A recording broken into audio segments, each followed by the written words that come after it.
So what was the first actual internal combustion engine? Well, the first one was developed and patented by Isaac de Rivaz, a French physicist engineer in 1806. Now, as you can see here, it's very rudimentary. In fact, most internal combustion engines that we'll be looking at today were first developed off the steam engine. That was first developed in early 1700s. So most of these are going to be very rudimentary. You probably won't recognize them at all, but the one thing that most engines like this have in common is they all use pistons and crankshafts, or some sort of crankshaft. So a piston is something that goes up and down. It can move up and down based on either water pressure, like in steam engines, or on combustion, like an internal combustion engine. That's basically the main difference. So, uh, so what do pistons do? Well, usually a piston is connected to a crankshaft or some sort of mechanical gearing that allows it to power something. For example, here's a picture of a train engine. How you see how it powers the wheels eventually. But so a piston will move up and down based on either steam or combustion engine. So, so when what makes this engine, which looks exactly like the diagram you just showed us, different?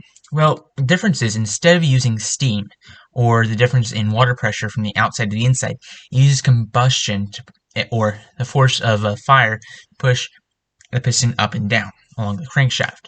Instead of having to, just rely on the engine to put gas in, take the combustion gas or the smoke out, you actually had to manually operate that. So you had to pull a lever or whatever you had to do to put the hydrogen gas in, and you had to pull a lever once it came down on the process to pull it out. So that was a lot of time consuming too. This is not a normal engine that you find in early 1900s. This is rudimentary, very rudimentary, and this is what you usually see. Like inventions like these, especially when it comes to engines and stuff, one step at a time, and it's usually inventor by inventor. And so back to the engine, the gas was ignited by a voltaic pile, one of the very first types of batteries. So very early. And you think that after all this engine would be heralded by the scientific community at the time as something new and exciting to watch out for. But that isn't the case. In fact, the French Academy of Sciences at the time argued that the ICE would never rival the performance of the steam engine. Someone had a full head of steam in France at the time, because now we know that the internal combustion engine is living pretty well. I mean, it's in its last few years in cars, but it had its moments, and the steam engine was definitely left in the dust, or in a cloud of steam. But the Rivaz engine, nevertheless, was left in the history books to be taught about by videos like this. And so now you know what the first internal combustion engine is. And so de Rivaz engine was definitely improved on for many years. But the first person to make it commercially successful was Joseph Etienne Lonier. I probably butchered that pronunciation. I am so sorry. So, other than being commercially successful with an internal combustion engine, what did Lenoir do to improve it? Well, first of all, he transitioned from hydrogen gas to coal gas and air for the combustion process. And coal gas, for reference, I'll put a picture of it here, is different from regular gas in that it's made from coal and not oil. So, other than that, what did he improve? Well, the engine was significantly quieter than anything previous, and instead of using that old voltaic coil, he used an induction coil, or known as that time as a room quartz coil. So, yeah, those are two main differences that they improved on in that time, and I'm sure, and this is a picture of it here, it also used a double action piston, which means it moves back and forth, and instead of having to move a crankshaft, it just moves it on the other end. So when it moves this way, the piston on that side moves this way, moves back and forth, like that. This is commonly found in steam engines, but other than that, it takes up too much room to be efficient in modern-day cars, which is why you only see one stroke, if it's in a piston, which is connected to a crankshaft, which is significantly smaller when doing it. So his engine was essentially, because it's double piston, was essentially just a converted steam engine. It wasn't very hard to convert it back then if you had the resources. And he was an engineer at a French company which supported him in this. So that's why this was commercially successful. He had some money behind it rather than just being an inventor who built it. That's a huge part of the process there. Money makes the world go around. I hate to say it, but that's the way it goes, and that's how this guy became commercially successful. So, why haven't we heard of Lenore? Well, his engine wasn't great, and even though he was commercially successful with his engine, let's just say it died out pretty quickly. And that was because of a man by the name of Hermann Otto. Because Otto, a traveling salesman, saw it in France, and so this German guy, he's like, "Wow, this is cool. I want to build one as well." And so he built a replica of his Lenore engine in 1861. Now, Otto kind of found some deficiencies in it and some areas of improvement, and this is just how technology like this works. And so what he found he could do to improve the internal combustion engine at the time is compress the fuel. In 1862, he attempted to produce an engine that can improve the effects of compression. Essentially, this is without all the sciencey facts in there. When you compress fuel, it then requires less fuel for the combustion to occur at the optimum temperature. So he tried it, but he couldn't get it to work. In fact, no one else could. So many engineers across Germany, France, Britain, across the world were trying to compress fuel in an engine, had no success at all. So him and this guy named Eugen Langen founded an internal combustion engine production company and created an atmospheric engine that year to sell. Now, what is an atmospheric engine? And why is it called that? So this is an Otto and Langen atmospheric engine. I'm so sorry if I butcher any of these names. So sorry. So this is an atmospheric engine, right? The difference between this and a Lenore engine is that this goes up and down. So it's kind of like a pogo stick rather than a skateboard. Just to kind of help you there. So this goes up and down when it does it instead of side to side, like I said. And this, so it's more like the engine we have today, but in all reality, this engine was huge. I mean, look at that. This is a comparison to another person. I mean, that's a pretty big engine. I don't think you can fit that in a car. And so it was mostly used for industry, so like in a factory. But essentially, the difference between it and the Lenore engine, it was still an improvement, is that it is using a fluted column design, which was eventually dropped. But so, what makes this thing so different than a Lenore engine that deserves mention here? Well, in effect, it had a better expansion ratio. An expansion ratio is, and I quote, "The expansion ratio of a liquefied or cryogenic substance is the volume of a given amount of that substance in liquid form compared to the volume of the same amount of substance in gaseous form." So it's the ratio between when a substance such as gasoline is in liquid form to its gaseous form. Or if you live in Britain, petrol. So sorry for not using the right terms, Clarkson. Anyways, so it just had a better expansion ratio. So that means that the liquid to gas is better. All it is. And that's what made it more efficient. Like, for example, his first try ran at 12% efficiency versus the 4% efficiency earlier, and at 0.5 horsepower. That is so much better. And at 80 revs per minute. That's a lot better than the Lenore engine, if I remind you, which was at 4% efficiency. So, better power, but less efficiency. And I'm talking about efficiency, I'm talking about the fuel ratio. So, the amount of fuel that's going in, well, the Otto engine is less of a gas guzzler than the Lenore engine. That's essentially all it is there. And that helps with fuel economy, and at that time when gasoline was usually very early in its uses, super helpful. And that was on his first try with his atmospheric engine. Later, he made his output to 3 horsepower, and I think it kept about the same efficiency rate. And so he started a business on it. He hired these guys named Daimler and Maybach. Daimler is a factory manager, and Daimler picked Maybach to have as chief designer. Now, if these names sounded all familiar, it's because these two guys created a car company. Daimler created a truck company, I think. Well, it exists now as a truck company. And Maybach created a luxury car company. Well, it exists now as a luxury car company owned by...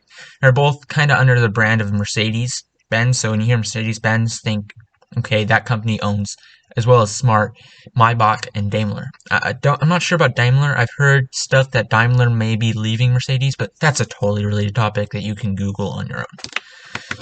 Anyways, well, by 1875, the Otto and Langen atmospheric engine hit a technical dead end. It only produced about 3 horsepower, and it was a tall boy, 10 to 13 feet, and it was kind of noisy, and it wasn't very good, to be honest, in terms of the engines being produced. And yeah, and the weakness was Otto's kept the vertical piston design, which, it sounds great, but it was like a pogo stick. And at the time, skateboards were just better for the skateboards were just better in general at doing stuff. And it took a while for the up and down motion to become when it became miniaturized and better. So it took a while. We're gonna get that in the next episode. And Daimler's was insistent on atmospheric engines and not experimenting with compressing the fuel like we talked about earlier. But that was 1875. So, well, obviously, so Otto and Daimler and Maybach split. They left the company, and so Otto finally was free to create a compressed charge internal combustion engine, which he did, 1876. The first person to do so. Now, must be noted here that he was not the first person to think of this method, which we call 4-stroke cycles. And I'm so going to butcher this name. It was a French engineer by the name of Alfonso Bello de Rochas. I am so sorry. He originated the principle, and he was the first one to kind of be like, okay, we need to compress the fuel-air mixture so it can combust easier. He was the first one to get that. And other people did as well, but not as much. And so he patented his idea. He's like, okay, I'm going to do it. But he didn't build an engine because he didn't have the money. Money makes the world go round, as much as I hate to say it. It's just how it works. And so Otto figured it out as well. I haven't seen anything that says that Otto and, what's his name again? Rokas. I'm so sorry. I can say German names. I cannot say French names at all. I have no evidence that they collaborated or they read something, but it's possible because Rokas figured this out in 1862, which was when Otto was doing his atmospheric engine. So he could have. But to be honest, I'm just gonna say that Otto did hear something about it, and then he found out about it. So he found out about it, and he built one. What is exactly? But I'm throwing the term 4-stroke around. But what is a 4-stroke engine? A 4-stroke engine is essentially the engines that you have in all your cars today. So think your car right now, and the engine you have. It's a 4-stroke. The piston has a 4-stroke process. Stroke 1. The piston is connected. So let's establish the thing of the engine. Piston is connected to the crankshaft or something else, and that goes up and down around the engine. Usually goes up like this, but because it's connected to a crankshaft, it can go back up, back down very easily in an internal combustion engine. So, and especially this type of engine. So in the 4-stroke process, what happens? The first stroke is compression. So the stroke goes down to let the fuel and air into the combustion chamber. Stroke 2, the power pushes the air and fuel into a high pressure state, which causes the fuel and air to combust easier using the whatever type of igniter you're using, which we call today generally a spark plug. And we'll look at that development later. But it comes up, pushes the piston down. Piston is down, excess air travels through an open pipe outside the car, and the crankshaft causes the piston, and then the force still pushing from the stroke 2 causes the crankshaft to come back up and go back down to force the exhaust out, and it comes all over again. And so, just to recap: stroke 1, compression, the piston goes down, fuel and air mixture come into the chamber. Stroke 2, power, the piston comes back around, the fuel and air mixture combusts and pushing the piston back down. Stroke 3, the exhaust, because if we remember, combustion reaction is the hydrocarbon, the fuel, oxygen, the fuel and air mixture, equals, and if they're combusted, a CO2 and water. That has to go somewhere. And so while the engine is down, the exhaust, CO2 and water, travels through an open pipe to outside the car, or outside the engine, and the crankshaft comes back up and forces the whatever exhaust is still left there to come back out. Goes back down, fuel and air comes in, process starts again. 1. Fuel and air comes in. 2. Combustion. 3. Exhaust goes out. 4. Crankshaft causes the exhaust to go out, pushes it out. We start back all over again. It's so generally you have to have a fuel and exhaust tube comes in. You have to have the spark plug, the piston, the crankshaft, or something that allows the piston to come back up and come back down there. So it goes back up, and then there's like usually in modern engines that's how it works. Show it there, but and then something that brings the exhaust out of the engine, and this will repeat over and over again. And so that's what Otto and sorry, I butchered his name again. Rojas figured out. I'm saying it in multiple different ways because I don't know how to say it. I'm just gonna let you know that. So Otto figured this out. He figured this out, or Rojas figured this out. He came up with the idea, and then Otto figured it out. So his first engine looks like this. It was for stationary use. It wasn't for cars. I mean, we're not gonna look at that for a while until next episode. But the cylinder arrangement is horizontal. Had a slider valve control, so it slid open to let the gas in, slid back in, slid open to let the exhaust out, slid back in. And then had gas flame ignition, which overcame the problems that Lenore had with his ignition because it was unreliable. And so you remember how I was talking about how like power input of Otto's atmospheric engine only reached like 3 horsepower? Get this. After a few years, the Otto engine was developed until engine power rose until it reached 1,000 horsepower. Only like 3 years, and it took his atmospheric engine like 14 years to get to 3 horsepower. That's 1860 to 1876. That's a huge amount of time there, I'm telling you. And so he wasn't gasoline originally as a mixture. Ran on Ligroin at first, and then eventually gasoline. So I think this is after gasoline was founded. But he couldn't find a patent for this because a patent was already founded by that Rojas guy that we found earlier, right? So this meant that his engines were like everyone was making them because everyone could. In fact, by 1889, more than 50 companies were manufacturing his design of an engine. So just to remind you, I'm just looking at the engine here. So that's the end of my video right here. We've came to the end of the modern internal combustion engine. This is from here on out. It's just improving this design, modifying it to make it go into a car, and then eventually adding hybrid systems or VTEC, just some terms you might have heard. And so that's the end of my video today. Thank you so much for watching. Next, if this video does well, I'll do a second one on doing cars, putting into cars and stuff. And in general, thank you for finding this video and watching it, because honestly, it's so cool to have this being watched by you guys. And so what are some goals for if we get a second episode? 50,000 views, 100 comments, and I'm gonna say 500 likes and 1,000 dislikes. Any one of those things, and I'll do another video, and we'll continue this series. So if I was to do a video, I would go over engines going into cars and making them smaller, and eventually putting them into cars. And we'll go into Benz's first car and the engines there. But this series is an Enigma, so it's only about the engine and how it's placed and how it works with the car, which is most people need to know about. I mean, it's just something you need to know. And I feel like I've accomplished the fact that you have the basic principles of a combustion engine here.